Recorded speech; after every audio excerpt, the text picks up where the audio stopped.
Hi guys, it's Neha. Welcome back.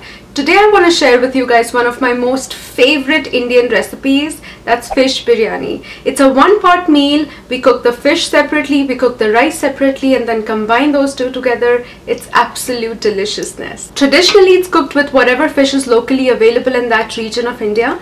But today I would be using some salmon because that was the only fish I found that was fresh. Now, biryani can be a little complicated because there are a lot of ingredients that go into making it, and there are different forms and versions of it all over India and in other countries as well. I have tried to simplify it so even someone who is a beginner at cooking can probably try it out. So let's begin. Let's start off with the rice. So I have taken a cup of basmati rice and I'm going to soak it in some water.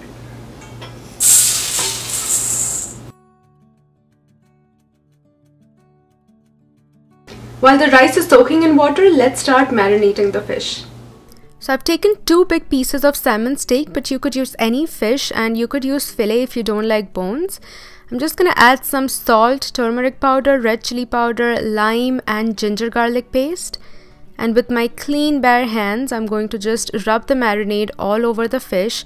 Make sure each and every corner of the fish is well coated in the mixture. And then just leave it aside to marinate for a few minutes. So while the fish is marinating, let's start cooking the rice. In a big pot, I'm going to take some vegetable oil, add green chilies and whole spices. Now I've just eyeballed it, I never measure my spices. To that, we're going to add the same ginger garlic paste, mix it all up and cook it for a few minutes. Then we're going to add the soaked rice and some water. Some salt to taste, and I've just roughly chopped some cilantro, adding all of that, mixing it up, covering and letting it cook until the rice is fully done. So while our rice is cooking, let's get back to the fish. In a pan, I've taken some vegetable oil and I'm going to place the 2 fish pieces that we were just marinating before, adding some chopped cilantro. Fish does not take very long to cook, so I would say about 3 to 4 minutes on each side should be good enough. And be very careful while flipping it because it's very brittle and delicate and it might break. We're anyway going to break it up, as you'll see, because these pieces are too big. But if your pieces are small, then you don't have to break them up. But I'm just breaking them up so that it's easier to eat. And then let it cook. We remove the fish on a paper towel and place it aside once it's done cooking. Now let's get back and check on the rice.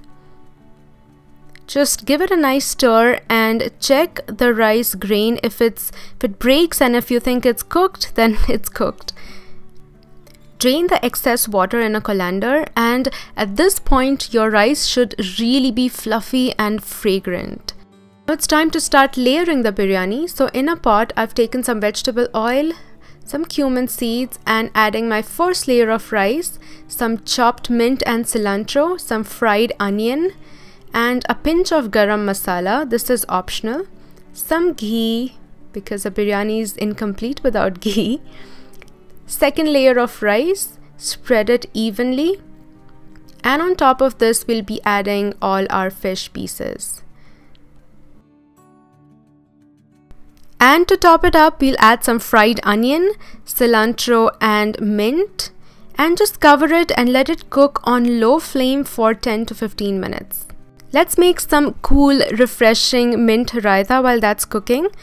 So in a blender, I've taken some Greek yogurt, some ginger, green chili, mint, cilantro, lime, and a pinch of salt.